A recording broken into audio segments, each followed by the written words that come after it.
The indie author revolution has been around for more than a decade, but we indies continue to push the boundaries of what we're capable of. From getting over initial prejudices to staring down perfectionism and author imposter syndrome, we've become a force to reckon with. Now, after years of hustle and grind, we indies are rebelling again. Gone are the days of publishing a book a month until we drop, and in its place we're sowing the seeds of a better way. A way with more ease, abundance, and flow. Get ready to learn about indie authorship from a whole new perspective. We're about to cover everything from releasing your poverty mentality to manifesting your millionaire author destiny. I'm Carissa Andrews, and this is the Author Revolution Podcast.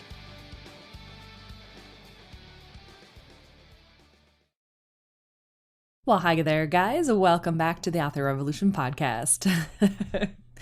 Okay, so first of all, I'm going to caveat this episode with, it might seem like it's a long episode, but hang on to your hats. It is hilarious. Like through the entire podcast interview, as I was getting it prepped and ready for you, I was giggling to myself the entire time because, as you will find out, today's guest is nothing if not absolutely a bundle of hilarity. She is wonderful at twisting words and making things so funny and self-deprecating at times that you will just be giggling the entire time while actually learning some very valuable insights about what it means to be an author and what the history of authorship has looked like even. She's very sneaky that way. She can slip in some very, very powerful details in the middle of all the humor. Yes, that's right, my friends. My guest this week is Kristen Lamb. She is blogger extraordinaire, the owner and creator of the Wanna Tribe, which is the acronym for We Are Not Alone. And I'm so excited because when I first met Kristen, it was like one of those things from afar. Like I think I was on Twitter back in the day when I was first starting out as a writer. That's when I met Colin. Like I was talking with all the different people, just sharing insights and learning things. And so I started following Kristen's blog back in like 2010, right? And so I've been kind of on the sidelines watching and doing things as we go. And then I go to Idaho, right? The Idaho Writers Conference. And Kristen is there. And she came up to me and had that wonderful, funny conversation. And if you have listened to this podcast for a little while, you know the conversation. I'm not going to relay it again now because we actually talk about it in the podcast interview that you're going to be listening to. But she is just an absolute hoot. I love her sense of humor. I love the way that she looks at the world and the amount of passion she has for wanting things to be not only good, but equal or better for all people. Like she has a huge passion for making sure that writers get paid what they deserve, what they're worth. And that's something she and I both share because I really do feel that creatives need to be honored. They need to be given more monetary gain, monetary support for the things that we create because you can't look anywhere without seeing a story. It's a brand story. It's a story structure for a movie or a show. People are enamored by stories, and we authors, we writers are the ones that do it. And so I hope you enjoy this podcast interview as much as I did listening to it, obviously being involved in it the first time. Kristen is just an amazing, big-hearted person, and I love her sense of humor and her take on the world, and I know that you're going to as well. So without further ado, let's get into it because this one you're going to want to listen to for a while. It's so good. Well, hey, Kristen, welcome to the Author Revolution Podcast. I'm so excited to have you on this show. I've mentioned in the introduction how like you came into my sphere. It's been a long time because I actually followed you way back in the day. And we obviously came back into connection when we were at Idaho. And I was just wondering if you, before we get started, could fill my audience in a little bit on who you are and what you do. Loaded question, right? You have yeah. All the things. Yeah. I started out, obviously I wanted to be a novelist and I wrote my first novel. This was pre-internet and where you had lots of experts that you could actually reach out to and ask questions. And I wrote my first novel. It was 187,000 words long. Wow. And I thought, well, that should be long enough. The end. Right. And it had romance and comedy and drama and action. It had everything but a plot. Oh, nice. And I still remember my first writers meeting because I was kind of embarrassed. I didn't really want to show up because I didn't want to make him jealous with like my natural talent, because I didn't want to make him feel bad. Right. And so I hand out my pages and I'm expecting this one thing and I get it back and I'm like, oh, Jesus wept. Like there was no white space left. And back then they gave no figs about your feelings. It was all red pen. And I Nice. was just like, it was like, so we have a comment about your plot. Hate it. Your characters, hate them. You're good at everything except for sentences and words. And so I sat in my Honda Civic and I just bust out crying because I left my day job in sales, to which my grandparents who raised me heard blah, blah, blah, writer, blah, joining cult, blah, blah, throwing away college degree. And I'm like, I've got to make this work. And I'm thinking I'm brilliant. Like, I'm willing to say the stuff that no one else is because I have no shame. I remember querying agents and like being worried about simultaneous submissions because what if I had to choose and they were fighting and it would be really awkward at parties in New York? Yes, I was that person. Love it. So I joined a writing group, learned how much I did not know because I was too stupid to know what I didn't know. And then I finally get this 187,000 word tome kind of under control. And I go to my first writers' conferences where I met my first mentor, who was a Green Beret. And he was like, yeah, this is great, except for you don't have a plot. Okay, so I can fix. No, you can't fix it. And so I started stalking him because I knew it was coming around the corner because I had pitched a book on Facebook because I was like, social media has just been opened up to the public. This is going to change the entire world. Like governments are going to shift. Everything that we do is going to fundamentally shift on its axis. And the agent from New York told me that Facebook was a fad and so is the internet. He ran away from me 3 years later. Anyway, weird. Wonder why. So I stalked my New York Times best friends. Well, in my mind. And I said, okay, I will figure out, I'll teach you social media and I'll build your platform if you teach me how to write. And I joked that my writer's journey was the Kill Bill 2 version. Not a lot of mentoring, more like just making me go up and down a mountain with water and then pushing me over and telling me to do it again. Nice. Nice. Yeah, Bob didn't call me by my name for 3 years. Okay. He published my first 2 books and he never called me Kristen until one day I get this email and he calls me Kristen. I'm like, what? Who is this? And he says he gave me one of my first keynotes, which was on Whidbey Island up in Seattle. Love it.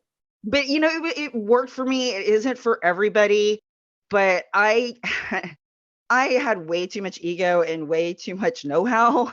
And I really kind of needed, a lot of us writers, not all of us, we also have crushing self-doubt, but some of us, we've been told our whole life, like, you make A's on paper, so obviously that 5-page essay naturally translates into a Harry Potter series. I mean, come on.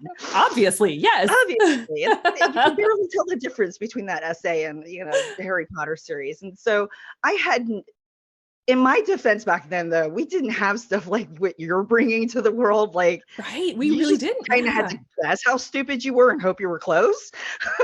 Right. And or like follow everybody on Twitter.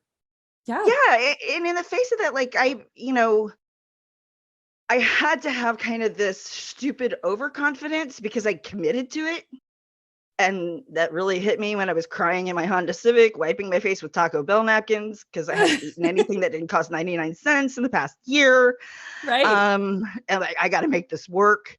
So I took a job as a technical writer, which I'd rather be thrown in traffic than do that, but it pays well. And so I just started blogging because I wasn't very disciplined. I remember thinking, if I could just be one of those people that writes like 500 words a day, like then I'll have made it, or 1,000 words a day. And now I'm like, when I get off on an idea, I actually have a ceiling I have to stop because it'll hurt my hands. Right. Blogging, y'all. Blogging. You train your speed and your discipline. So I know I'm taking the long way around this, but it's such a crazy journey. So I get my first 2 books through my mentor because New York wasn't going to touch them. Sure. And then my 3rd book, I got an amazing agent in New York, Diana Gabaldon's agent, actually. I was actually like, yes, Russ Galen is my agent. Love And it. he loved Rise of the Machines. And he was like, okay, things are going to happen really quickly. I need you to be ready because contracts are going to be signed. Chickens are going to be sacrificed. Gods are going to be spoken to with chicken bones, whatever. He didn't say that, but I'm saying he did. Anyway, 6 months later, I'm like, dude, what's going on? He's like, you're the tip of the spear. I'm like, but New York's making all their authors use it and they're doing it badly. Right. So long story short, I just kept, teaching craft, doing all my forecasting for the industry because, people are wanting to know what's going on. Like we started out with a big 6, Borders and Barnes and Noble. Then we were down to just Barnes and Noble. Then we were down to the Spiffy 5, then the not so Spiffy 4. And so I was mixing business analysis with the publishing industry, with craft, with social media. Because I figured eventually, my passion is fiction. But eventually I figured there's probably going to be a part where people are going to kind of know how to use Facebook. Right. And when you go get Rise of the Machines, because it's still relevant, like I don't teach you marketing per se. I teach you neuroscience and why people buy books. Love it.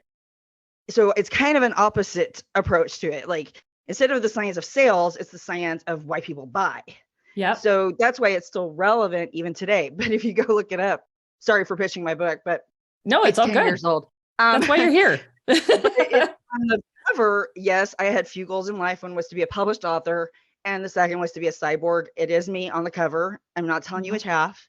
So nice. Like, nice. And I called it Rise of the Machines. And the reason is because nowadays I would get slayed over a cover like that. But I kid you guys not, back in 2012, if I mentioned email to writers, they were like throwing holy water at me. The power of person yes. Kathy behind me, Satan. They wouldn't use email, let alone social media. They're like, I have to write books and do social media. I'm like, well, yeah, it's kind of better than that 96% failure rate, but you do you, boo. And so I deliberately put kind of a fiction looking cover on it because I wanted it to look misshelved. Okay. Yeah, I was totally gaming you guys. Well, because I knew I was going to be up against all these other books that were like marketing for writers. Right. Business for writers. It's like, might as well call it How to Turn a Writer into a Cutter in 30 seconds or less. So I thought, we'll have this fun cover, really fun book with a lot of humor in it. I did all the dumb stuff, so you don't have to. That wouldn't fit on the cover as a title. But it's inside somewhere. And then I lived my dream and I wrote my first novel, The Devil's Dance. And I've done ghostwriting for celebrities since then. That's why I can say, like, I've written all these books. I can't necessarily tell you which ones. So I've gotten paid to write, ghostwrite for celebrities. I was a feature writer for a really fancy magazine that only went like to the top CEOs in the world. Wow. So basically, that's why I was saying at the conference that we're actually the oldest profession. Yeah, right. Right. We're like, oh, you have a job? And it pays. I'm so there. I have a few dreams left. I want to write fortune cookies. Nice. Because I'm like, dang it, stop giving me lecture cookies and statement cookies. I want a freaking fortune cookie. I want you to speak life, or at least make them funny. Like, don't look behind you, whatever. That'd be hilarious. If I were you, I wouldn't drive home. You need to make your own line of fortune cookies now, Kristen. Or maybe if you looked at lipsticks and nail polish and wine. Yeah. Like I buy lipsticks that are just like, I don't even really like the color, but I love the name of it. Asphyxia, right? I'm so in. Right. When I was in graphic design school, I thought the same thing where it was like, I wanted things to look different. And I created a wine bottle that was like Screaming Banshee wine, like, because we had to create a wine bottle. And it's like, I'm still doing these boring ones. So I had like a screaming chick on the thing and it was called Screaming Banshee wine. Yeah. You see, put me in for a case right there. Right. So I think that's kind of what makes, I don't know if it makes me different or unique unique is just a special word for special. Because Enneagram 8, I've kind of covered the gambit, and I really tried really hard over the years to at least give you guys a sense of humor. That I don't always blog where I'm up funny Kristen. Like a couple of my blogs are like, I would mainline cookie dough, but it keeps getting stuck in the needle. That I try to be real. and go, especially if you're in this for the long haul, it can't just always be that. That's Yeah, unrealistic. And if you expect that, you're not going to last. You're going absolutely. to have a sense of humor. I mean, I finally had my dream of my first novel being published. This is after years of teaching you guys how to do it. And the publisher, and I know it was an accident, but a lot, it was my ego writing on this, and I'm telling everybody about it, my grandparents, everybody that said I couldn't do it. They formatted and released the unedited version. Oh no. Because I'm throwing a launch party and I go and I buy my own book and I open it up. I'm like, that's not how my book opens. That's not how my book opens. That's not how my book opens. Oh no. What the? But you know what? Because of the way I teach to build platforms, I had the most, it was horrible, but I had the most amazing experience because the people who follow me, for whatever reason, other than maybe they feel sorry for me, they genuinely love me. And I was bombarded with emails from writers going, I will take off work and I will help you edit this. Oh my Or goodness. That's people who were amazing. professional editors who were like, Kristen, I don't care. I can get it done in 72 hours if I don't sleep and I don't eat and I don't pee. And I'm like, I so love you. And sure, except for you don't have to do that because it is edited. It's just some poor little intern got the wrong one. Yeah, right? So, but it was so Oh, fantastic that because people cared about me as a person from knowing me through my platform, I could have just as easily gotten buried in 1-star reviews. But because I had absolutely. that relationship there, it was a totally different outcome. Now, it'd be awesome if that's always the outcome. Not that I plan on publishing any more typo-ridden novels, but I do remember I got my first bad review, and he was very thoughtful, about what he thought about the story. And then he's like, but I had to I think he gave me 1 or 2 stars.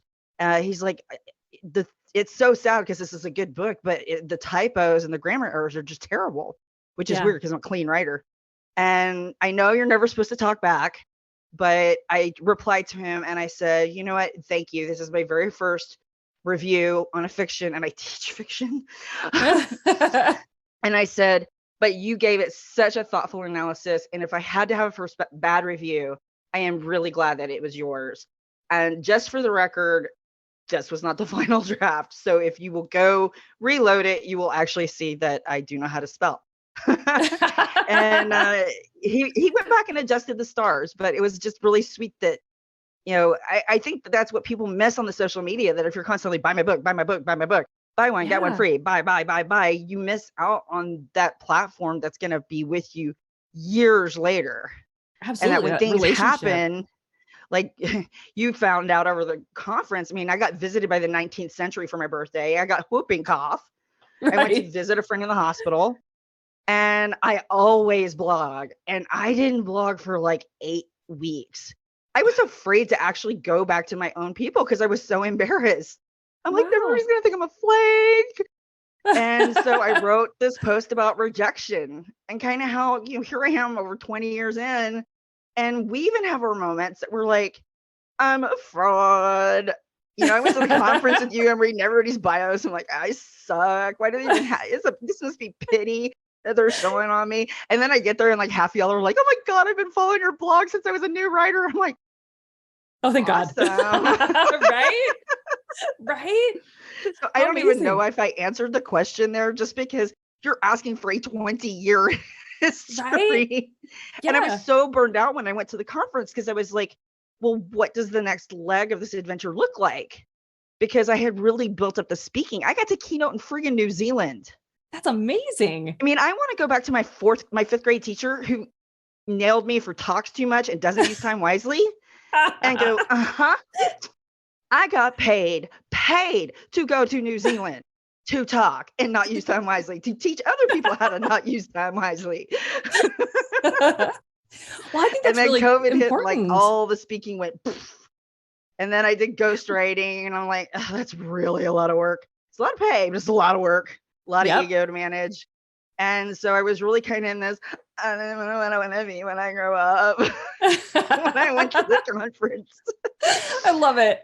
And you guys, I mean, because this profession, I have words, it really is, especially these days, about reinvention.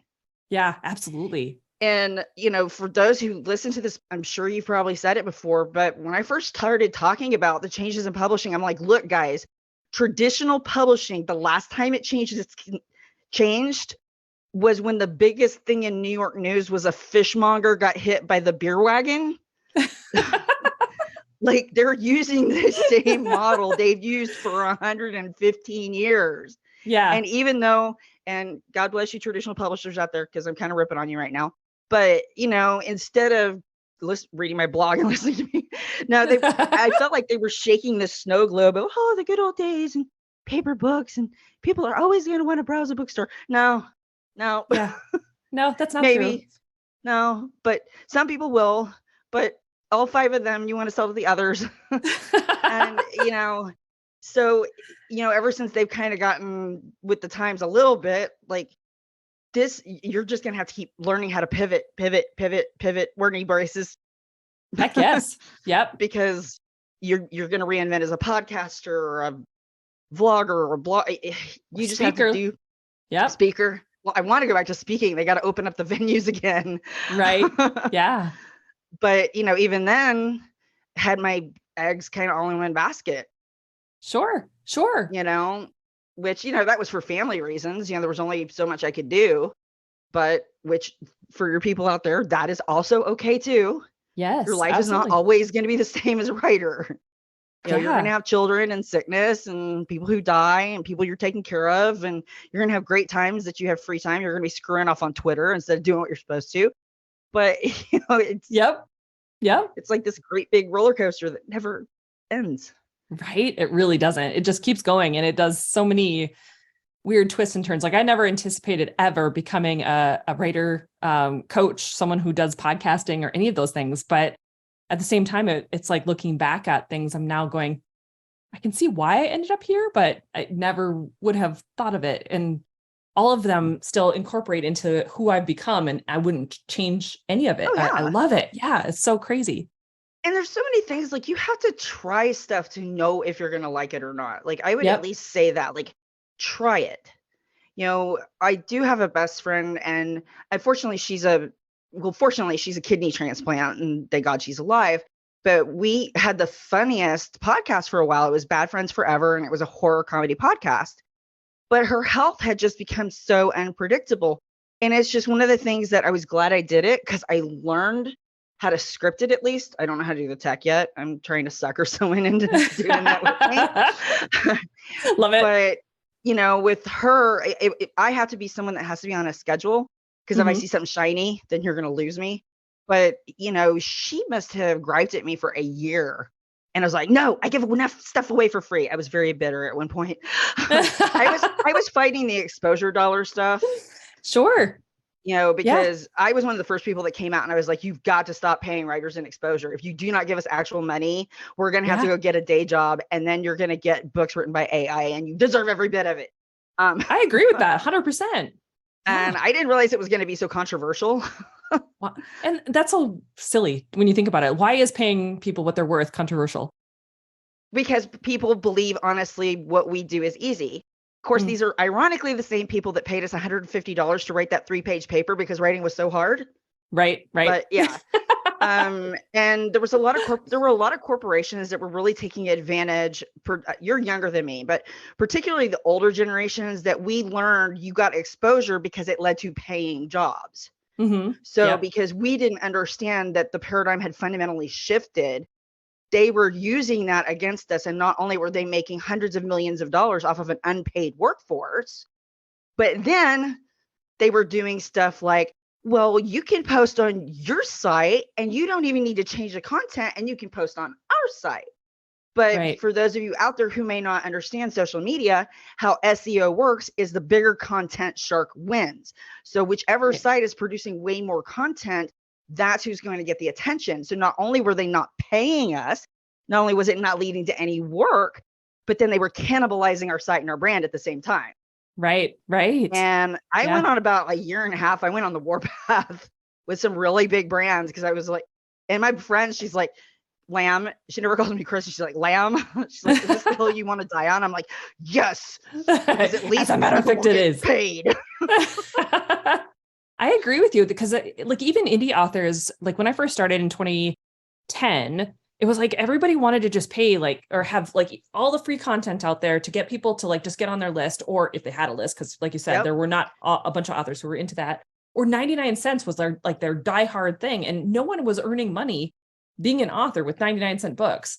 And it was like so many of us just had this mentality that we can't earn from this, but yet we want to earn from this, and we're trying to like figure out how all this comes Well, I together. mean, It we was were so trying weird. to invent something that had never existed before. Yeah. I mean, if you Yeah. think about everything you and I have been through, it isn't like we had parallel markets that we could look historically and go, we could, it's been a Yep. lot of noodle throwing, Yep. throw noodles Yep. against the wall, see what works.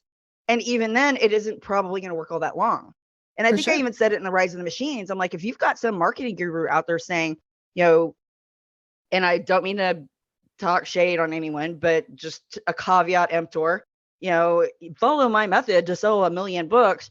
Well, that method, I hate to tell you, it's probably already out of date. Yeah. Yeah, absolutely.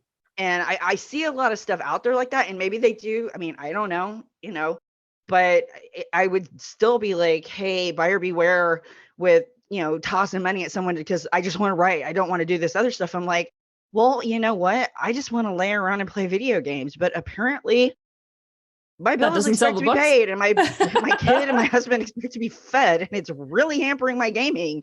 you Right? know? Like, Like, have to do go figure. taxes. Oh, this is Really? so fun until the Again? IRS had to come take the fun out of everything. Right? And even then, like, don't get me wrong, I wanted to, for a moment, I had it. I mean, I had Diana Gabaldon's agent. Did I mention that? James Rollins was a friend, and so I So had James cool. Rollins, love you, Jim, his agent. So for a moment, I had the glory of like, yes, I am a New York represented author. And that Nice. 55 cents would have not gotten me coffee anymore because that's even outdated. But, we just about think that we've cracked it and then it changes or someone takes advantage of it. Do you remember? Okay, I remember the free book thing. I remember the 99-cent book thing. Do Mm-hmm. you remember you need to go get a pen name that's close to like instead of Anne Rice, I'd be like ANNE Rice.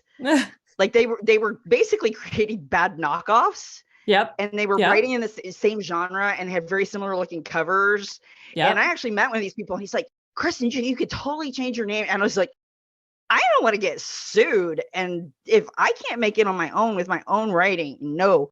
And it was hard. I mean, I'm human. I really am. And, when you're seeing writers that were buying sports cars cash with 1 month royalty, you're like, oh man, it sucks having morals. Right? Or like But wanting later to do on, things that are creative. I think sometimes some of us we are in it because we're really honestly about the writing and not so much about the money at first. And so it's hard to marry those two things up where it's like, I have these cool creative ideas and I'm not going to sell myself out for it just to make the money, yeah, well, yeah, I mean, I think where we are now, the old paradigm didn't attract the get rich quick people. Yeah. Because there was just no getting rich quick in it. I mean, it was stupid. You might as well Yeah. go pan for gold. You probably had a better chance. Whereas in this new market, especially when you had, what was his name? Crap, I wrote about it in one of my books. John, he's the one, how I sold 1 million books in 6 months or something like that. Okay. Yeah, see, we've even forgotten about him. But Yeah. all these things started coming out of Sure. how I made $1 million selling ebooks. So you started attracting a very different type of person into our industry that had never been there before. Oh yeah, for sure. Yep. I mean, I don't think it had been. I mean, because even back in the heyday when you could make money with articles and things like that, you still had to get through gatekeepers and layers of security. Absolutely. Yep. And then you had like that whole boom with Amanda Hawking and her like rapid releasing not scheme, but the rapid releasing schedule that she did. And then that kind of transitioned into like the 20 books vibe where Michael Anderle and Craig Martell talked about that and going as fast as possible. And people took that to the next level. Box set thing. Oh yeah. Yep. Yep. Yeah, so I could almost do like this timeline where you just don't have years. You just have whatever the thing was that was in style at the time. Absolutely. Yep. And I don't know if it's ever going to level out. I guess where I see things going more now is going to be the audio. Sure. Audio and And it's in just, direct sales, I think they're really kind of become the big thing when it comes to where authors are kind of putting their like creative backing, I guess. You know what I I'm mean? waiting Where for us to become an MLM. oh, okay. That's the only thing we haven't done yet. Like we have like one guru personality and we still like vitamins and writing workshops. And you just have Nice. to bring people in that want to be a writer. And then you get paid for underneath those people. That'd be Yeah, great. you get paid for the new writers you bring in that you convince you're going to make a New York Times bestseller. Oh If gosh. someone runs with this, we know where it came from. Right. And it's probably going to come from Kristen's blog. Yeah, Everybody sign up. It's starting tomorrow. yeah, it's going to be writing lessons and caffeine supplements. Nice. Nice. And then for after you're done, we'll give you like free cases of Writer's Tears whiskey. It'll be great. No, your Banshee wine. Yeah, that one. It's just Oh, got a it'd be picture of funny. an editor with a red pen on it. Yes, that'd be scary enough. Oh, geez. I love it. So I don't even know if I answered the question. You have in a very roundabout way, but it's wonderful because I'm that's what from I love Texas. about We take the you. country route. Yeah, that's what I love about you. I knew, like, I wrote down and came up with 6 different questions. I think I was telling you that before we started, and I was like, this is going to go where it's going to go because I already know that. So it's like I have Yeah. questions just in case we need them, and if not, then that's totally cool too. I'm fine with it. Yeah, Yeah, I'm kind of like herding chickens, but I mean, I think most writers are. I don't know. We kind of break down into personality types. It'd be fun to oh do for like a just sure. a Myers-Briggs writer's personality type I love it. I love it. No, because you can look at people and go, they know how to use Excel. you are an Enneagram 8, right? The challenge is that the Challenger? Is that the one? I don't know because I don't know if Okay. I'm a 2 or an 8 because she said I could be a Okay. 2, which is the helper, and I just become a tyrant when I don't get my way, or I'm just a tyrant, which probably fits. That's okay. Because I am a I could see disruptor. Like both. I remember Yeah. in the beginning, they would tell me you can't do that. I'm like, why? Yeah, I Yeah. can. You Yeah. can't. Nobody's gonna want that. I'm like, okay, well, let's try and ask them if they want it or not. Yeah. And I've been the 100%. one kind of known for blogging about the stuff that everybody's seeing and they're afraid to say anything about it, Yep. like Yeah. exposure See, to dollars. me, I would say that you probably are more of the Enneagram 8 then, because you like to start there, even though you're helping, even though that's part of your core personality, you like to help as well, but you like to do Yeah. it in a way that makes them think. And I think that's awesome. We need more of that because there's so many people that just kind of go along with things and they don't understand why it's not working for them. Well, I remember speaking in New York, and again, I never will speak badly about anybody because they just may not know. They may be at a different process. They may have done something that's worked for a long time, and they're kind of in their own bubble, and they're not seeing it isn't working. Because I went and spoke early on at Thriller Fest in 2012, and they Awesome. paired me with a very prestigious marketer who did. I mean, this woman's amazing. She's doing all the marketing for people who are my heroes, right? Yeah. That, Yeah. they probably have an invisible airplane and a fortress somewhere. So no shade on her. But when I said something about blogging, she looked at me like I had just suddenly started speaking in tongues. I'm like, and she's like, do you mean like Julia and I'm like, no, like the blog us, like this is a way that, people get to know you and your voice because trust me, I write funny stuff, rending stuff, and I write some really dark stuff. Troy and I are coming out with that anthology. I came up with the title. It's called What the Hell Did I Just Read? I love it. I love Because it. it's horror. Because I'll Okay. read this stuff to my mom and she's like, I love it, but God, what's wrong with you? Yeah. Um, so anyway, I was seeing all these possibilities for the blog, and I had to team teach with her because I'm the newbie, and I'm trying to be so polite because she's teaching social media, and she's like, "And you can tweet as your characters." I'm like, "Yeah, because getting catfished, everybody loves that. Why would I want to talk to people from a book I don't know?" And then I find out then I'm just pissed. And Yeah. then I started trying to bring up blogging, and she's like, well, I recommend that you do book reviews because, yeah, reading it and analyzing a book, you can just do that in like an hour.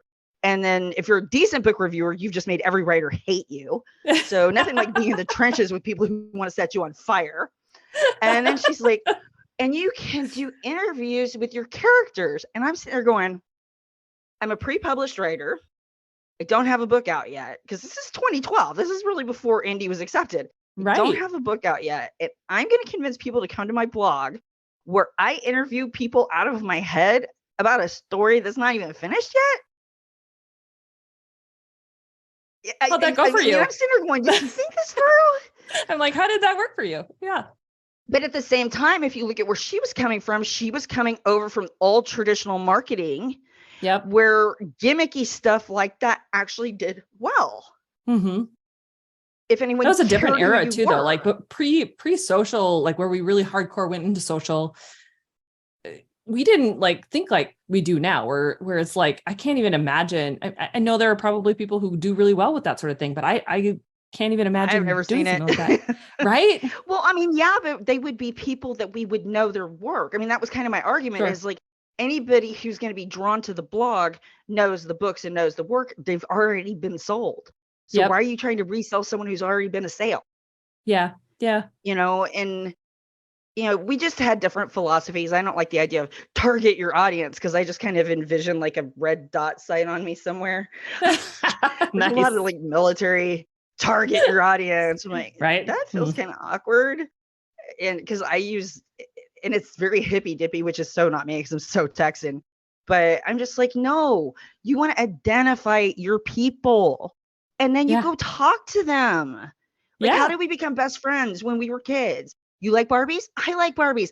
We're best friends. Right. You have a bike. I have a bike. We're best friends. And I'm like, if you write fantasy novels, why are you blogging self-help? Yeah. Or why are you blogging about writing? Because no reader gives a crap about writing unless we royally screw it up. Yep. They don't care about 3-act structure unless we botched it. Yep. So I'm like, if you write, fantasy, do what fantasy geeks do. We argue about Game of Thrones. Yeah. Yeah. Or talk about other like fantasy novels you've read, or talk about fantasy shows you've watched recently, or books, video games, Dungeons and Dragons. There's all kinds of stuff that geeks have, and we actually cross-pollinate. Because if we argue about Game of Thrones, we're probably going to argue about Star Wars and Star Trek too. Right. Throw in The Hobbit. I mean, Renaissance festivals. Heck yes. I love those. And that's why in the book, I have a thing that I call your word cloud, which I think someone used a word cloud in their presentation. Mine's different. It's an ingredient label. If you could put an ingredient label on the back of yourself and think of everything that accounts for who you are, then if you do that with as many words as you can think of, I said, now you hold that up and you've got absolutely the most accurate portrait and profile of your reader. I love that. If I have a word cloud, which is mine, which is like, love Xbox gaming, love first person shooters, martial arts, shooting targets, love zombie flicks, love horror. Do you really think I'm writing inspirational women's fiction? Yeah, probably not. No. Those aren't my people. But if I have on my word cloud, and I'm not making fun of anybody, it's just not me. But if I have, volunteer work, Doctors Without Borders, Architectural Digest, I'm a member of the museum club. I volunteer as a docent at the museum. My favorite books are all in the classics. I only listen to classical music. I have those people as family members. Mm-hmm. That's a totally different audience. And if that's what your word cloud looks like, that's who you're looking for. For sure.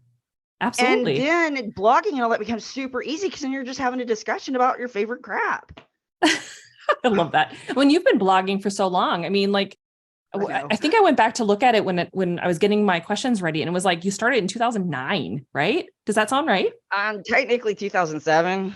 Really? Holy cow. That one was it in a different location? 2008. Okay. But what happened was, remember I told you we were inventing things as we go along? Yep. Now, back then, it did make sense, all right? Because they said to get the free WordPress, which when it was a minimum of $5,000 to get a website. And then if you wanted anything changed, you had to wait for your web designer to get out of rehab and get on their list. Yes. To pay to get it changed. Or your brother. The free one made so much sense. And, when I was sold it, originally they said, well, you can transition to the paid one easily. And that was a pain in the butt. Which you can if you don't blog. Ah. See, for me, I because had I originally had almost 100,000 subscribers. holy cow. See, for me, I had the same thing. I went through the same experience where I started with the free version of WordPress.com, Mm-hmm. and I ended up having to like export the whole thing and re-upload it into WordPress.org later on. Yep. And that was a pain in the butt. And I got all my comments and I had all my content, Yep. but I easily, well, at first, oh my God, at first I lost, I think almost down to, I only had 12,000 subscribers, down from like 90,000. Wow.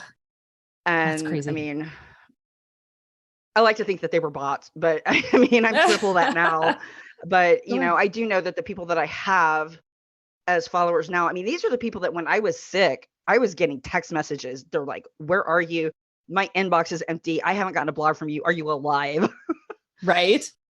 So, and those are really kind of the people that I encourage. I mean, not that the other marketing stuff isn't great and I don't want to learn how to do some of it, but you know, Kevin Kelly basically said, all you need is 1,000 hardcore fans. These are the people that are going to buy everything. They're going to retweet your stuff. They're going to tell friends and family about it. They're going to stop people in bookstores and recommend your stuff. All you need is 1,000 of those people to make a decent living as a creative professional. 1,000's doable. Yeah, for sure. 1,000, you know, is that what started you with the blogging aspect of it? Like, is that what kind of your core basis was, or what inspired you to start the blog then? To start the blog was I was a flake with absolutely no self-discipline. So you're just trying to get your routine in? Yeah, it was sitting butt in chair and writing and training out my perfectionism. Because if you look at a lot of the really prolific authors of the 20th and into the 21st century, a lot of them started out as journalists. Oh, sure. You know, Michael Connolly was a crime writer. Okay. You know, for the LA Times. And, you know, he couldn't wait until the Muses visited to, you know, talk about the triple homicide, you know. So I remember starting the blog, you know, with a baby hanging off me and cats on me. And I will get now I have been, I know you may find this shocking. I tend to go to extremes. That is so weird. I can't see it. I know. So I was so afraid of just being this like lazy bum, which I was. I was totally like, I'm not in the mood. The muse hasn't, you know, that nonsense. Yeah. Well, then I just became like this like blog Nazi. Like, you will write a blog. We will send you to the Western Front or the Eastern Front, whichever one is worse right now. But so I remember one blog in particular, I suddenly started having family members die. And I don't mean to shock anyone. I was very blessed with a very large family from Texas. I grew up with all my great aunts and uncles, right? Okay. So they were a part of my life, but they all hit like their 80s and 90s at the same time. Sure. So it wasn't anything like traumatic, as in we were losing people far before their time. Though we were thinking my Aunt Iris would see them, you know, at least 100. She was close, but I was up with her. She was gonna. I felt like, because I have an ego, that she wanted to talk to me before she passed on.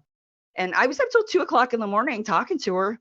And she had wanted to, that's one of my few regrets, is she had always wanted to see my fiction in print, which is weird because she was the docent at the museum that always read biographies and fiction was nonsense. And I'm like, but I have all these nonfiction. She's like, yeah, but I wanted to see your fiction. Really? Anyway, she passes away. I get up early the next day because I must blog on that day. I wrote a blog about editing and I misspelled in the freaking header. Can you say ironic? And then all of a sudden you get the comments and I'm like, I'm trying here.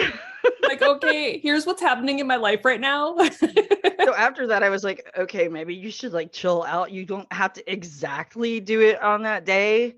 But I had good reason to be concerned, understanding myself the way that I used to be, because I was that person that if I took a day off, it was very dangerous that I would get derailed. Got it. Yep. So I did at least have enough self-awareness to understand how dangerous me giving myself permission would be.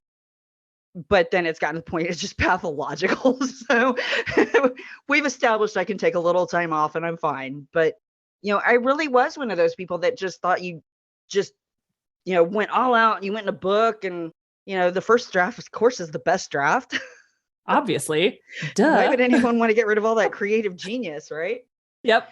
But so the long answer to your question is, I think I started in, funny story on that. So 2008. And when I did that transition, yep, it bumped off what the start date was.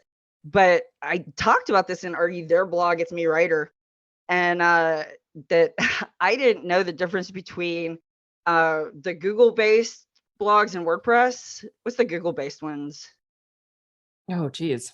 I know I never read them because to give a comment on them, I have to have like a blood sample and letters from 3 relatives and a horoscope, and I'm like, I am not that motivated to I'm leave a trying to comment. remember what it is too, because like, do people? Blogger. Oh yeah, that's Blogger. right. Yeah. So Blogger and WordPress were initially the big competitors. So I put a blog on both of them.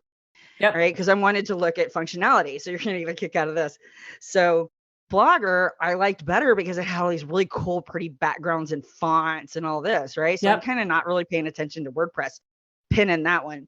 So I'm like, so I put up my blog and then I changed the background. I go look at it and I change it and I go look at it. And then I look and I'm like, oh my God, I haven't even told anyone I have a blog and I have 42 people who have read this.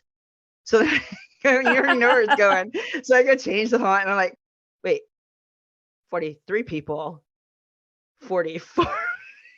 I was all excited and I was the only one looking at my blog.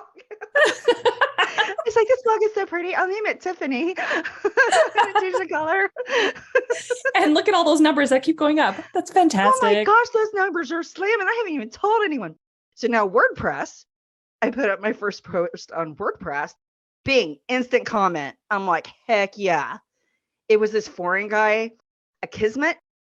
Okay. Yep. I know. I thought it had to be foreign. I'd never heard it before. Yeah. And he was congratulating me on my blog. And so I wrote back and he never wrote back, which was like totally rude. And imagine my horror when I found out that that was the spam filtering feature. I started trying to talk to him. I'm like, Kismet, what is that, like foreign? Of course it is. I'm not answering you though, however. Oh, gosh. And then I blogged to the, cheap Xanax and Louis Vuitton bags.com and collegegirlsforyou.com for the next few years. And then I would get these great comments. Like, I know that they're porn bots, but I'm like, if I delete them, I won't have any comments. So I got to leave them there. I love it. I so like your blog. You make many good poinsettias. Like, I know it's a bot, but... And then I blogged long enough to do this discipline thing that I was like, screw it. Because I was like trying to be like all serious, which if you've met me is like funny in itself. Right? Why would you want to be serious? Like what? Well, because when you go to a writing conference and you meet all the people from like Penguin and all that, you're like, oh yeah, I gotta like wear pants and say ma'am. And yeah, you might want to wear pants or at least a skirt or something anyway, but hey, whatever. Were you around in the early days with the agents?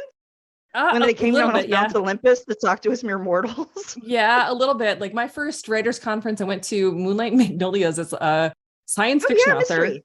Yeah, romance actually, down in Georgia. Mystery. No, it's romance. And I was like the only science fiction author because at the time I was writing science fiction fantasy. So apparently you're as bright as I am. I'm like, mystery. You're like, no, romance, even though I was writing science fiction.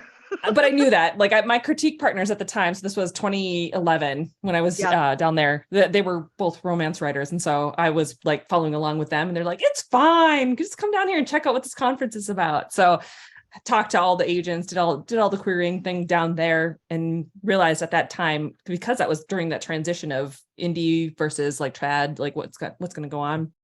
I was finally like, I'm just going to go indie because I'm a control freak. I'm a Virgo. I want to keep the control and I'm fine learning stuff. I've been in the publishing industry for a long time anyway. Yeah. So that was. See, you were so much more assured than I was, and I'm an Aries, so it's like I conquer that hill. Crap, wrong hill. Never mind. It's really the one that I wanted. You're an instigator, is what you are. I see. Oh yeah, man. Give me an anthill, I'll kick that sucker right over. Love it. That's why, like, every time they're like, and then there's the 8, and they're always like the examples they give. I'm like, okay, suck it. I am Voldemort, but get over it. No Voldemort. There's no Harry Potter. Nice. I love it. Without Voldemort, Harry Potter's just a weird dude living in a closet. Okay.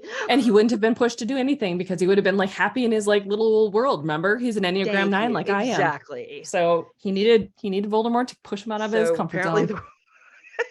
Totally Kristen fine. compares herself to Voldemort. I don't know. On Facebook, it has like what your profession is, and I think I have like evil overlord. Nice. I love it. I do it on LinkedIn too, just to piss them off. Because in LinkedIn, they're also They're always so professional. serious. Yeah, they're so professional. I actually question sometimes, like when I'm putting social out there, I'm like, should this post be on there? Because I pretty much use the word ass. Like, would they care? Oh, I'll post stuff like I post Yeah. stuff that I'm like, I know this doesn't belong on here, but I'll put it on there. I'll be like, okay, guys, we're setting the timer for how long it takes for someone to lecture me that this belongs on Facebook. Nice. Because I guess business people never like to laugh. Like, Apparently. come on. Right? Not the only stuff that it's mostly the only stuff I post. But I told somebody one time, he got really snotty with me, and I was like, okay, so you're saying writing isn't a profession? Comedy isn't a profession? Art Right? isn't a profession? Like, just because I'm posting something funny that, you do realize movies are a profession. Right? Writing is a profession. Comedy is a profession. Just because my profession doesn't always involve spreadsheets, it probably should, but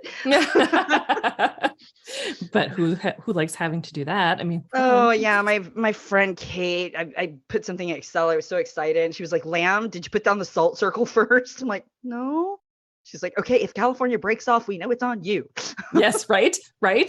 There's going to be a Sorry. seance. There's going to be like some sort of like holy water that needs to be found. I know. I don't know what it is. Like every time I use Excel, I got to like relearn it. It just doesn't stay. I can't say it's my favorite thing in the world either. It's That's why you make friends with people who love that crap. Okay. Yes. That's why. Yep. Guys, my whole thing is we are not alone. Wanna. Right. I love that. That's your tribe, right? Because you're going to have some nerdy writer friend who loves Excel. And if you hate Excel, there's probably something they hate doing that because you're the opposite. You love doing. I love coming up with taglines and writing back copy. Love it. Yeah, I could do that for days if you put that stuff in a spreadsheet.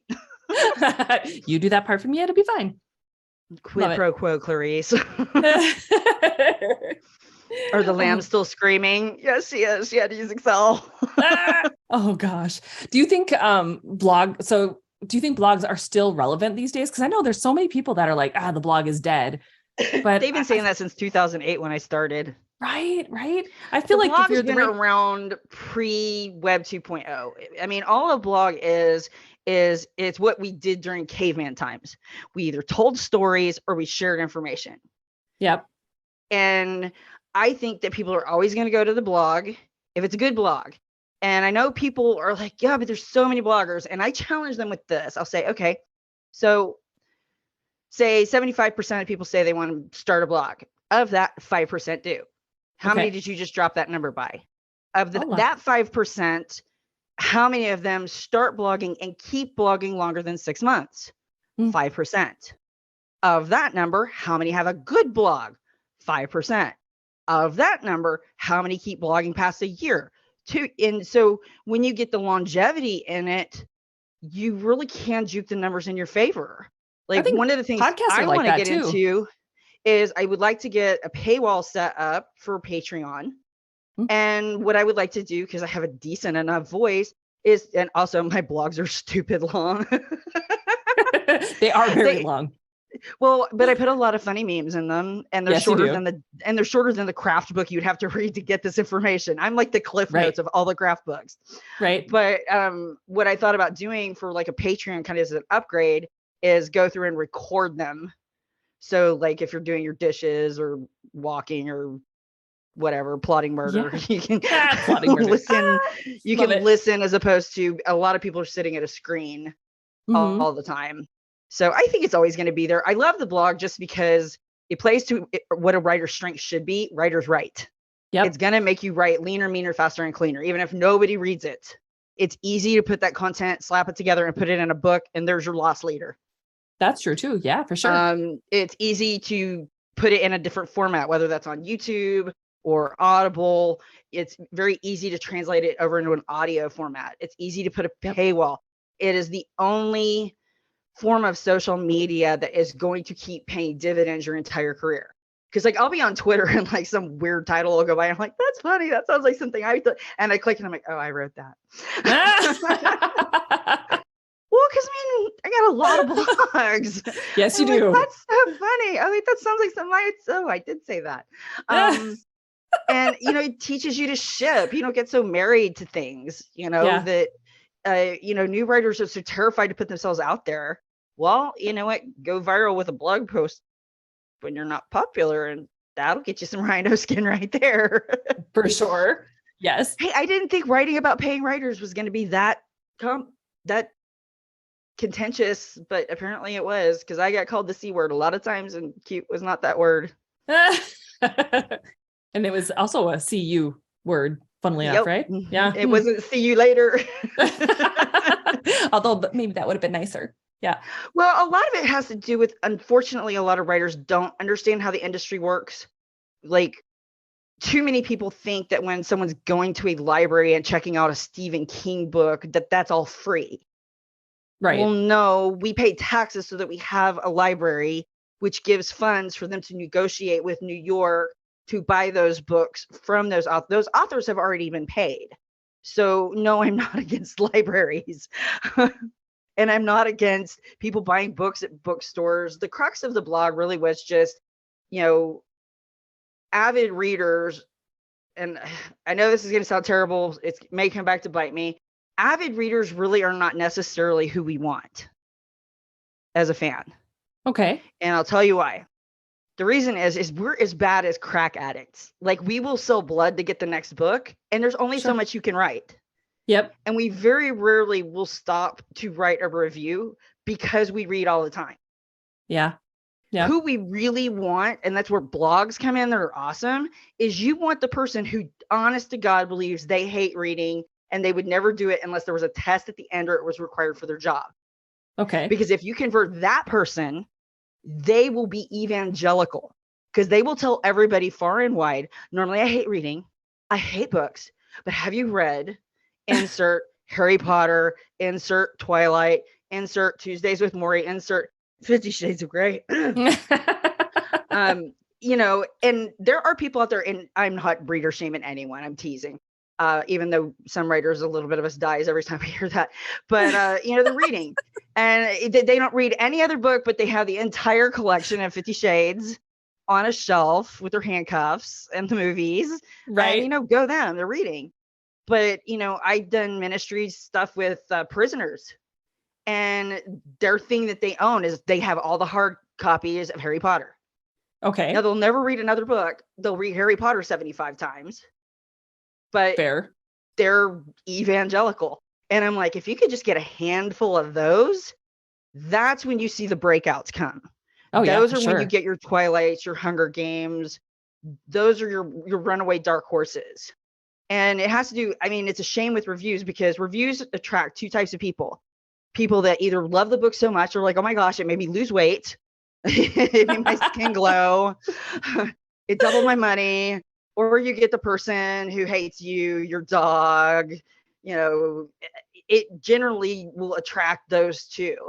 And so your person who's always buying books is not necessarily the best market, because we have a habit to support. Yep.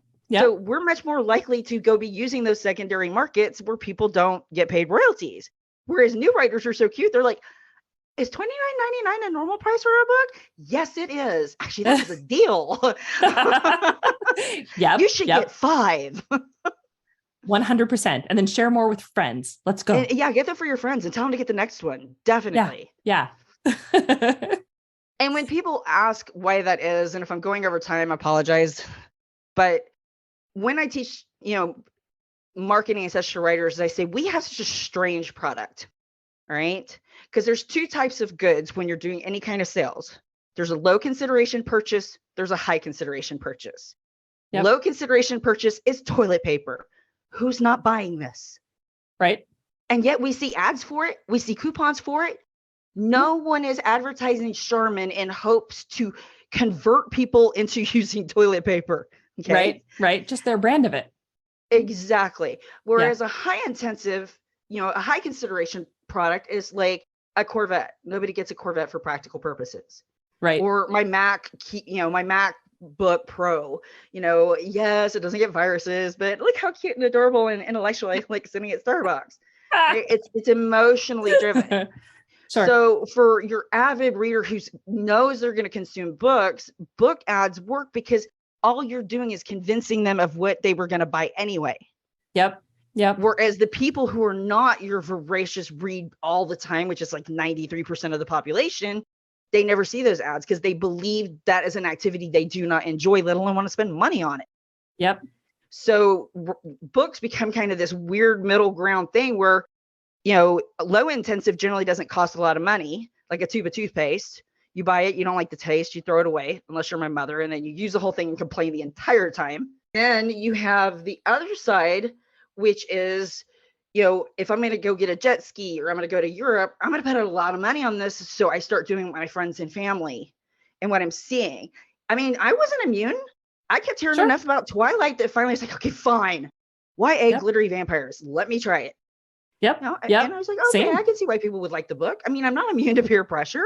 Yeah. But how many times did people hear Harry Potter or Twilight or Hunger Games or Wool or The Martian before they finally were like, the only one I don't see it on, and sorry for anybody that hates on me out there, The Girl with the Dragon Tattoo. I saw a little bit about that, though. It is the only book I've ever heard fans say the first 120 pages or so are really rough. But once you get past that, I'm like, who gives anything 120 pages? Right? I've tried it on audio. I've tried the movie. It just didn't stick. But I did try, and the gentleman who is no longer with us made a lot of money, his family did. Yeah. But, if you could start thinking in terms of, I'm putting out all this money in ads, well, who are you really advertising towards? You're advertising to people like us who mainline books. Yep. Which is great. But where the blog kind of comes in is these are kind of your people that they need to kill some time on a lunch break. And so they get familiar with your writing on a blog or a podcast or whatever. And then when you come out with a book, they feel vested. They're like, oh, I've known her since forever. Right. And those are going to be people who, by and large, will be much more passionate because they're not the people who are just eating through book after book. I mean, I get hit by an ice cream truck and Audible's going under. Like if you see suddenly Audible stocks tank, you need to call and check for proof of life for me. Because they're losing money on that, the one where you get all the stuff you want to listen to for free. So they're not, because I will discover authors through that and then just eat through the rest of their list. But so I mean, it's a lot of work, but it's a fun job. I don't think most of us would. It's kind of weird to say that we wouldn't change jobs because literally the market makes us change jobs about every 6 to 8 months. Right. It's not the same job that it was at all when we started at all. No. And the way that we produce it or push it out or publish, how frequently we publish, all of it's changed. Well, and I'm like you in the respect of I'm a control freak as well, because I tried going through smaller publishers and every time I was like, there was not a time I did not get my cover that I didn't cry. And I remember when The Devil's Dance came out, they made me answer all these questions about it. And it's basically Legally Blonde meets Killing Floor. Okay. It's a gritty story about a cartel, but the main character is essentially your fish out of water whose life has just gone completely into the toilet. And she is being blackballed to the point that she has to go home to this Jerry Springer, crazy as a bag of cats, family in a trailer park. And she shows back home, and all of a sudden, this town, which is where Whataburger went to die, suddenly has all these multi-million-dollar estates and there's this newfound wealth that's in the town. And so, I came out with this idea. I wanted to write something that I would like to do. And so I got a small publisher. They loved it. And I answer all these questions on this questionnaire and I get my cover and I'm like, it looks like she's talking to God about her period. She's in like this lacy top and she's got the wavy blonde hair and it's got Death Valley behind her. I'm like, okay, Texas is not Death Valley. What the heck? Kind of got this, and I'm like, no. Like, what are you doing? No. And so I got my rights back to that one. That's got the kick-ass green cover on it now. But yeah, I'm like you. It's just like, I don't know if I can be pleased. Maybe I can be. Maybe my standards are too stupid, but I think I you have good just standards. You know what you want and you know what you like. You got to stick with that, well, there's I certain think. things that like I'm not going to Yeah. be so picky on, and then there's other stuff that yes, this is the ride or die stuff. Like your cover is Yeah. ride or die. Yeah. Yeah. Like there was nothing on that other cover that would make someone go, oh, out of this whole panel of thumbnails, let me get that one. Right. Right. Just yeah. Oh, too funny. Well, But obviously yeah, all the you're covers I've gotten have been great because I have a really great designer. I He's love when actually that happens. retired, but I call him and badger him. I'm like, please, I'll pay you And extra. he's like, okay, okay, Yeah, I hang should on. make more friends because I could probably save more money. Right. There's lots of really creative people out there. There's probably hundreds of people you There could like are, but we enlist. have been locked away so long, I know, which right? is not good COVID for really us just writers anyway. COVID just really did a number on us. I'll tell you, it's been so nice to get out into these writers conferences again and start talking to people and seeing them face to face and just oh, it's such a breath of fresh air. And like Idaho, I mean, it was so fantastic. Just that, like, I never thought I would love Boise. Like, never been there until obviously the conference. It was just so lovely to be in that conference center to see all of the people that were there And to every like speaker walk. was fantastic. Right, And even though they so had good. very different ways of coming at, whatever topic it was, you know, for anyone listening to this, I mean, you don't ever have to completely adopt whole Oh hog yeah, anything. I mean, I say good writers borrow, great writers steal, and I stole that off someone somewhere. But you take like Candy Havens is amazing, and I was a brand new author. It was my first conference, and she introduced the idea of fast draft, where you wrote your novel in 2 weeks. I'm like, without being on cocaine? Like this is real? like that's a thing. And so I was like, obviously I wasn't published and, I wanted to be. So I was like, well, I'll try it, which I found out I could write a book in 2 weeks. I Wow. also found out I could not write a book in 2 weeks if I wanted use of my hands. Okay. So I Yeah. had to like change that. But fast drafting, because of my brain, worked well for me because I tend to like to deep dive and go off on tangent. Okay. And it makes me finish. So I've learned to just put in, like, if I can't figure out where I'm going, I'll put in all caps, something really amazing happens here. I love it. Yep. And then I pick up at the next logical point. And it Yes. never fails. Like the boys in the basement will get to work and I'm like, oh, I had never thought of that on my own. So, Right. that's I why, love that. people like you and, the bloggers that are out there and the teachers that are out there, like we can pick and choose like, oh, this aspect works great. This, that didn't work well when my kid was little, but now that I'm older, it works great. And you just kind of start creating your own method, which I Yep. don't care what it is, as long as you're finishing books. Yeah, Because people argue with absolutely. me on my blog. I'm like, man, if you got to wear a tutu and rub yourself in body glitter by moonlight and you're finishing books, I don't care. Just Yep. let me know what Yep. the body glitter is, so maybe I can try it. Yeah, me. Because you never know. It Yeah, could be magical. like I told you, we're the oldest profession. Yep. Yep. Yep. Absolutely. So But I gotta have you explain something that you stopped me in the hall when we got done with the I had oh, a speech for the Aspire for More conversation. And it's super funny because you stopped me in the hall to tell me something. And I actually seriously thought about putting not putting the way you put it, which I want you to say in a second, but like telling them that kind of concept at the same time. But I knew like this particular speech, I'm trying to inspire them. you're So I just kind of totally kept welcome going to with it. steal it. It's fine.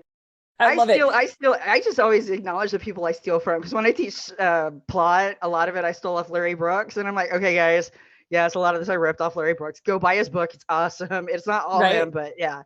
So, but yes, you I will tell obviously, the aspiring writer. yes, So tell I the don't even story. I love it. remember how this hit me, but I think when you blog enough, I think you spend enough time alone that you just quit caring what other people think.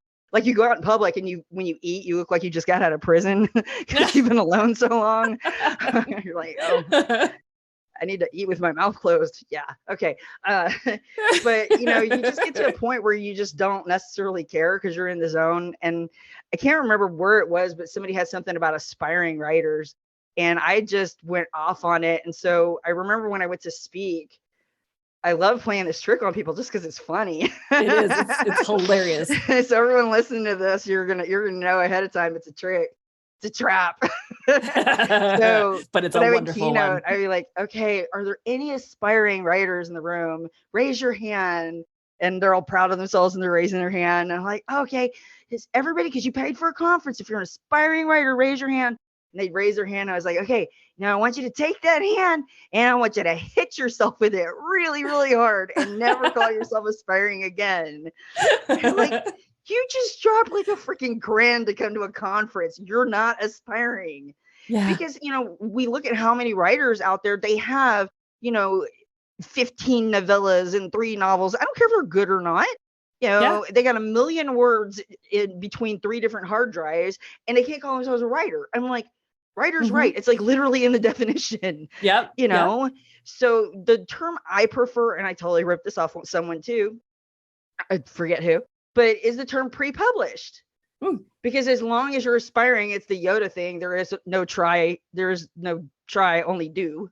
Yep. And it does shift your mindset, because if you go, I'm a pre-published author, you're more likely to feel okay about putting out money for that website or whatever doodad you need learning Excel. Right. You're not going to feel as guilty about sitting down to write. That's the other reason I really love the writers having a blog. And if you don't want to have a blog, it's totally fine. But as I said, it plays to a writer's strengths. Writers write. And what you can say to people is you can say, I'm a pre-published author. My book isn't out yet, but here's my blog where you can sample some of my writing. And it gives you just that bit of confidence that we need, because all of us have crippling imposter syndrome. We do. Yeah. I mean, unless our name rhymes with Stephen King, and I'm pretty sure maybe he even has imposter syndrome. I think he has said so in his book on writing. Yeah, he said that. Well, that was like a million years ago. I wonder if he still has it. That's true. That's doppelganger who's still writing books has it. Right. Yeah, because he's mostly on Twitter bitching out everybody. I know. I'm like, well, that's a lot of words. And it's so funny because we didn't have YA when we were growing up. Like our parents were just so thrilled we were reading. Like, what are you reading? It. Flowers in the Attic. Books about incest. Because why not? It was such a weird series too. But it is a shift in mindset, because if you say I'm pre-published, then you at least have a goal. And you're more likely to be okay with spending money and dedicate so much time to writing. I pay for a Ning, which is just like a stupid looking message board. We've been running it since 2012. We've been going strong for about 8 years. We meet in the chat room every day, and we have for 8 years. That's amazing. Monday through Friday. And we sprint from 8 a.m. till whenever we just tap out and give up.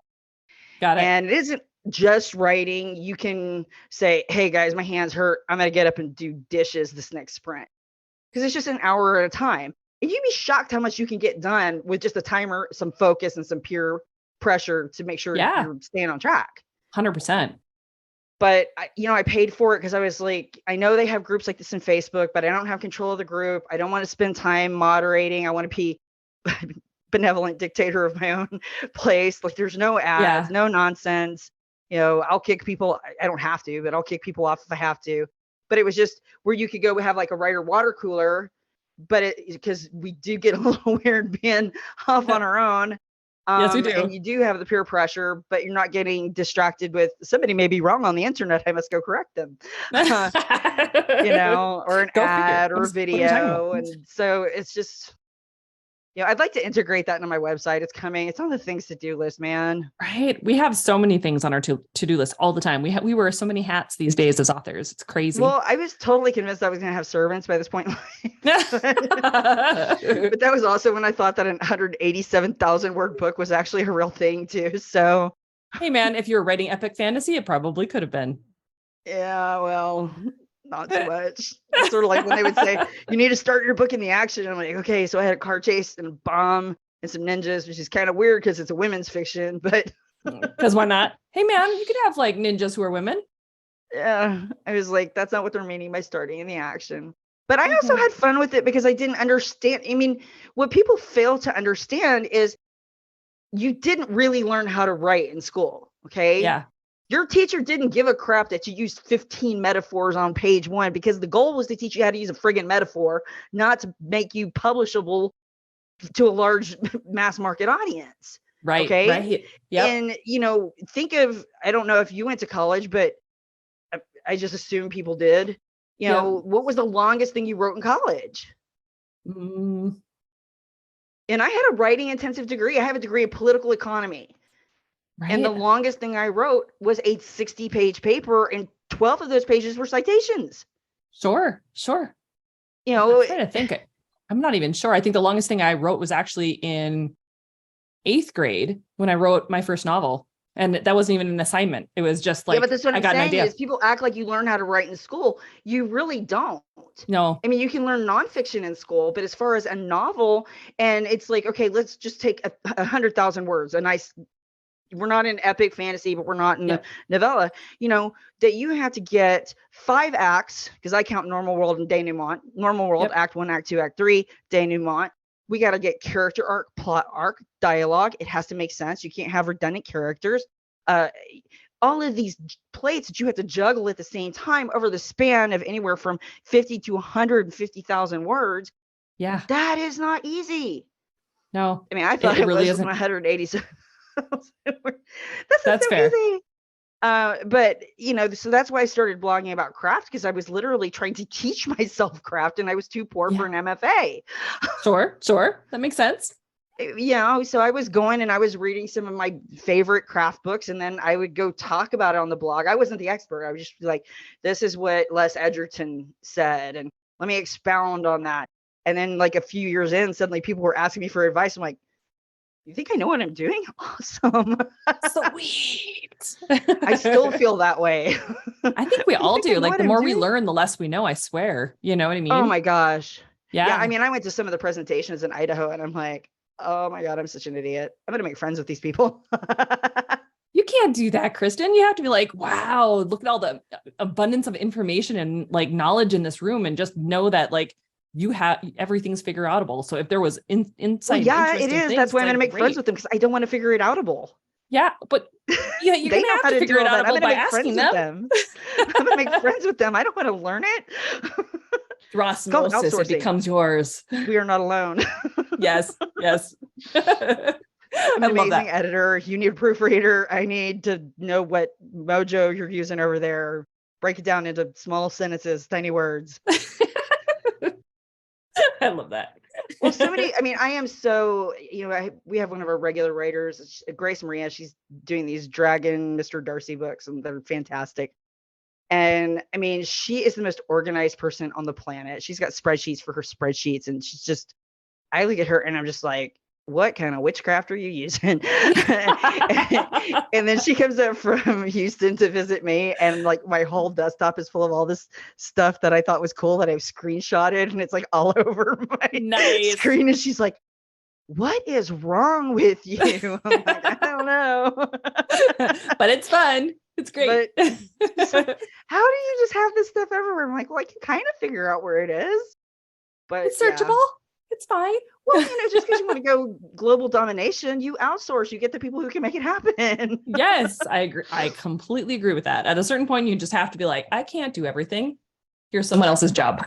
That's fine. Well, that's why I'm so glad that the writers' conferences are coming back, because that is some advice I would give, is just whether you come to Wanna Tribe, wherever you find your people, you don't have to do this stuff by yourself. And if you try to do it by yourself, it's a ticket to being crazier than you probably already are trying to be a writer.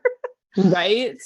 I mean, and I would say pay for it. But again, that's why I still like the networking, because they can keep you from getting ripped off. Yep.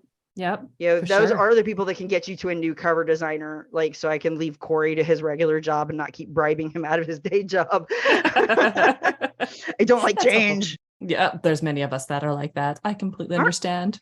Yeah, we're like an enigma wrapped in a puzzle and a conundrum. We're like, everything's changing all the time. We're kicking things over, and then we're like, we don't like change. We wanted to stay the same after we just kicked it over. Yeah, and we're the one that, you're right. I'm right there with you. We just kicked it over. Mm-hmm. Yeah, I completely agree. You're like, well, was it better the other way? But I got to start all over again. Yeah. I don't know. We're disruptor types of personalities, which is great because this definitely was a market that needed disruption.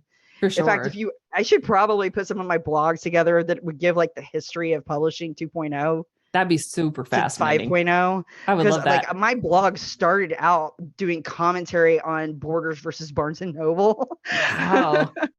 That is All the way craziness. down to when Barnes and Noble dropped off the New York Times bestseller list. I wrote one that went viral like amazingly well. It was called Goliath Has Fallen. Mm.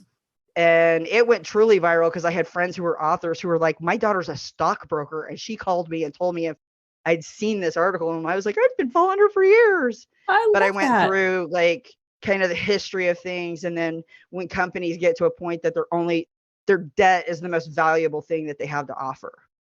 And Right. that's when you know that something's going really badly wrong. But, Yeah. you know, what's been frustrating with the publishing industry, and maybe you've had this, is that we are idea people.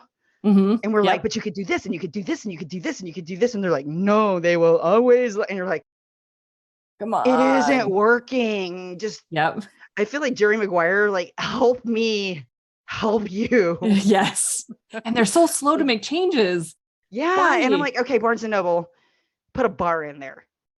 Ooh, that'd be interesting. Put Yeah. put a wine bar, pair some wine with it, partner with a wine bar. I'm telling you, tipsy people buy stuff they didn't even know they wanted. Fair. You can still have both ends, wine bar on one side, and you can have the coffee shop on the other. Hmm? You see, but I don't like the coffee shop, and I know I'm gonna get some haters out there because what happens is you get the person that nurses the $5 coffee and then uses you as a lending library. Oh, See, so drinking people are fair. the ones will be like, so you're That's saying fair. this is a self-help inspirational Christian erotica? Okay. Okay. I get I'm 50% in. off the next one. Hit me up. I got a sister-in-law that's gonna make her so embarrassed. I love it. Amish erotica, 50 Shades of Hay. Oh my gosh. I know you can dress me up. You can't take me anywhere. I love it. See, Oh, folks, this is why they don't let me out. speaking of that, Kristen, maybe we should go to the whole, if people want to find out more about you part, where do they go to learn more about you, your books, everything that you do, like get down the Or there's that 1-5? How do service they you do can that? pay for to look for a criminal record. Right. Other than that one. Oh, all right. No, wow. All of a sudden, my mic's being weird. Truthfully, if you Google Kristen Lamb author, it'll take you the blog is the best, kind of my home base where I'm always going to be.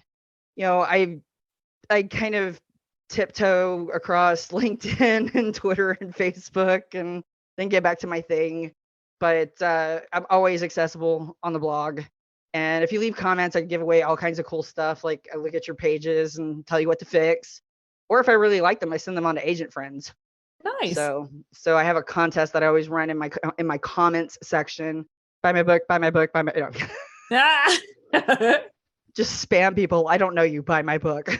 Right. It'd be fine. It'd be great. Yeah, I kept everything kind of the same. I think if you get Kristen Lamb TX Texas, that's gonna find me on Instagram, which I'm only there to make my pictures look better. I haven't it's a selfie. Hold on before the makeup settles in. Let's get it on Instagram to get some good lighting. Right. Right. I'm with you on Hey, that. I told you I have no shame. You know, I think you need to find your wheelhouse, and it isn't that I'm not going to be exploring new things. I was waiting for the technology to get like, yes, I was an early adopter to podcasting, but you needed like a broadcasting degree to figure that crap out. Where it's Right. becoming so I was like, I'm going to take what I learned from it. I'm going to wait until the tech gets easier to use.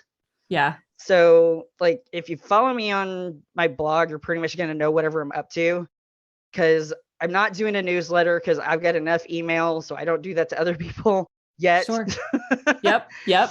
But, you know, it may be coming. But that's just a hub where I think I said in my last post, I'm like, guys, I'm here. You're stuck with me. So unless like something happens to me or the internet goes down, I will be here at some point. If you just Awesome. go under Kristen Lamb and Google it, you can pretty much find whatever you need. And I'll make sure that it's in the show notes for this podcast episode as well. So obviously it makes it a little easier to just go find you and like link on over right away. Yeah, I mean, I'm lazy. I just Google. Like, I don't know but you know, mean, we're getting into a world that's so weird, it's so dichotomous, and that we just work, we never stop working, but we keep inventing things to let us rest more, but we just do that so that we can do more. Yeah. And Yeah. like, Yeah. And that doesn't work well. yeah. So, but thank you for having me on. I hope, I don't know if I answered all your questions or. You answered everything wonderfully, Kristen. Thank you for Okay. being here and sharing all of your wealth of knowledge. We're going to have you back because I know that you are so knowledgeable, like about characters, about story arc, about story structure. And obviously we kind of touched on all of these things here, but I knew that I wanted to bring you on and talk about like your overarching theme first so that people get a taste of like who you are, because you're just hilarious and funny and like everything that you do. It's like since I've known of your blog and of you from back in the day, it's like, God, I love this woman. She's so funny. And like I have no shame. in person, I'm like, I love it. I mean, what's the worst thing that can happen? It doesn't work out. It's so great. You know, I love it. Try podcasting. Okay, I tried it. I liked it, but I'm gonna wait for that. I did feature writing, even though it's like, aren't magazines going away? Yeah, they did. After I wrote a couple of really nice features. But that's just kind of how you'll be shocked when you go out and you try things that you may end up into something that you're like, I never thought that I would enjoy that, and yet I found my jam. Yeah. Or you can at least go there and go, nope. And that then was not what why. Yeah. And you can always turn it into a funny story. I mean, right. I was so, I guess, what is the word, touchy over my first novel in the beginning.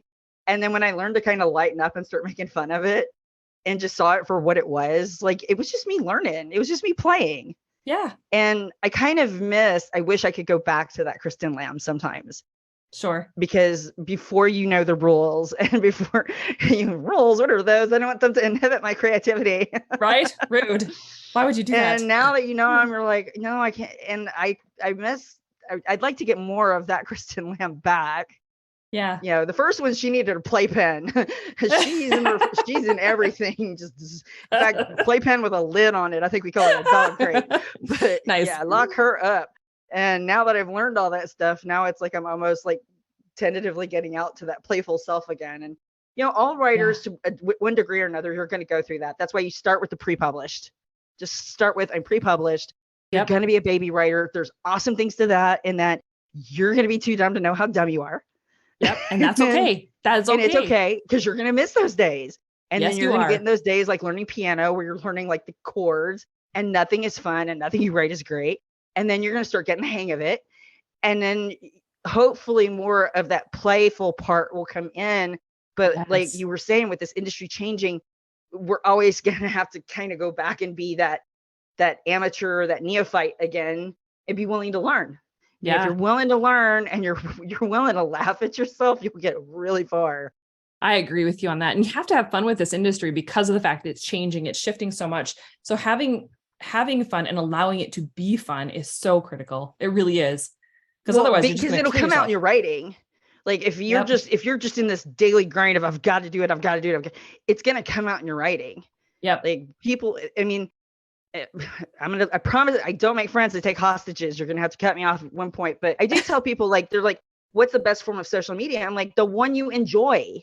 Yeah. Because if I go and tell you need to blog, and you would rather be waterboarded than blog, people are going to feel that. Like it isn't going to come across as positive. Whereas I haven't quite figured out how TikTok sells books, just because I don't need another thing to do right at the moment. I will look at it. Yeah. But I'm like, if you really are good at it and you love it, clearly it's working for some people. It's like years ago, we were in Weight Watchers and we were all having the argument over what was the best exercise for losing weight. And then the instructor came in, or the leader, or whatever they call it in Weight Watchers. And she says, oh, well, do you know what the best exercise for losing weight is? And we're all like, oh, tell us, please. She's like, the one you're going to do. We're like, touche. That's fair. That's fair. And the same thing with what you teach and I teach and everybody else. Like, you can go find all these other things, and ultimately the one you're going to do. Yep. That's going to be the best one. Absolutely. Or at least the one that you can make yourself do, because you're pre-published now. You are no longer aspiring. Yes. You are an author. Boom. Exactly. Agreed. And as you go along, I am a internationally best-selling legendary Netflix making author. I didn't think that out, but you keep making it bigger and bigger. Yes, bigger and bigger goals. Aspire for more, we'll Exactly. even say. Kristen Lamb's series on Netflix are going to be so popular that when people don't watch Netflix, stocks go down, they cry. Yes, absolutely. See, that 8 is becoming a lot more apparent right now, isn't it? It kind of is. The Enneagram. Yeah. I think it. Well, thank you so much for having me on here. I don't want to let you go because I'm having fun. Yeah, I don't want to let you go either. I don't talk writing. Well, we will books again. I'm like, we will have you back 100% because we're gonna have to talk about like even your talk that you had done in Idaho about the villains and like talking about villains and all those things. Yeah. So and hold tight. We're gonna have you back and do it. And they tried to kill me in that room, so it's amazing that people loved it. Wow, that's amazing. It was so hot in there, and the lights were up, and I thought I was gonna pass out. Oh no!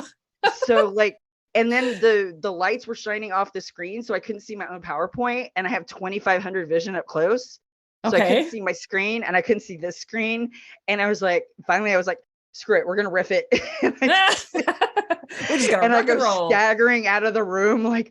Water. Everybody's like, you're so amazing. I'm like, really? Because I kind of wanted to die the entire time. I was pretty much praying for death. Yeah, it gets a little bit crazy when you're in those rooms and you're giving information. And obviously, if you can't see what the heck you're doing, you're having to go off. I mean, Becca Syme, poor lady, her entire presentation at the end there wasn't working. Like I know. I was laughing at her. I was like, because I had joked I was on the self-publishing panel. And people are like, readers want paper, writers tend to get like highfalutin about it. I'm like, I don't care. Paper, digital, audio. If you want my book acted out in inspirational dance, we can talk money and make it work. I do not care. And so I had just said that. And then she came in for her presentation and she's doing all this. And I was like, oh, it can be done. I just saw a PowerPoint acted out in inspirational dance. Nice. Love it. Oh, but that's the key to it is just, you're going to get knocked down, but you just get up and laugh about it and blog about it. Yep. 100%. And just keep having fun with it. Exactly. And I can't wait to come back. I hope to talk soon and just thank you for letting me on here. I get to hang out with other writers. Thank you for coming here. I'm so excited that you were here. Thanks, Kristen. Well, thank you for having me. Didn't I tell you Kristen is hilarious? Okay, did you take account? Did you write down how many times you started giggling out loud because of her funny sense of humor? I seriously was like, I should do a drinking game based on this because she is so freaking funny. Maybe that would be a bad idea. We'd be completely inebriated after 5 minutes because she's so great. Oh my gosh. Well, guys, hopefully you have now fallen in love with Kristen as much as I have. Make sure that you check out her blog and join the WANA tribe if that's something that you really want to do. I will have links to everything up in the show notes today so that you can check out her blog, check out the WANA tribe, check out her books, and just get to know Kristen a little bit better if you don't know her already. Obviously, she's been around a lot longer than I have. She's been around doing this thing, helping authors to really be heard and be seen and understand things. She's definitely a wonderful resource of knowledge and insight that you're going to want to tap into. So check her out. I love her to pieces. And all you have to do to get the links or to figure out where to go to find her is head over to authorrevolution.org/196. You'll get all the links there. I'll have the podcast transcript there and available for you to download as well. All right, guys, I hope you have a wonderful rest of your day. Keep in mind, too, we're sitting here at the middle of August, and so that means you still have some time to get in on our pre-launch pricing for 4 books, 5 days. That is the new course that's talking about mastering AI-enhanced series planning. It's basically taking the 3-day plan your series challenge that I've done and bringing it to the next level. We're revolutionizing things yet again with AI. It's not something that I feel we need to be afraid of. I love everything that Joanna Penn has been doing for a very long time, and this is kind of my take on how I've been using AI, how I've been incorporating it to make my series creation even better, even faster. And I know that you're going to really love it too.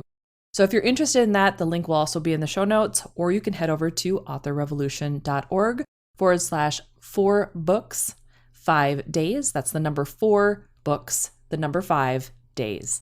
And you can get all the insights right there, figure out whether or not you want to join and get in on that pre-launch pricing, because you will not see it for this price ever again. This is like the pre-launch price. This is the thing that I'm doing as we get ready to launch the thing for the very first time. So enjoy that. So for me, I am just going to keep on working on this course, writing all the words in the rom-com I'm creating, and yeah, doing all the things like that. You should be writing too. So get to it. Go forth and start your author revolution.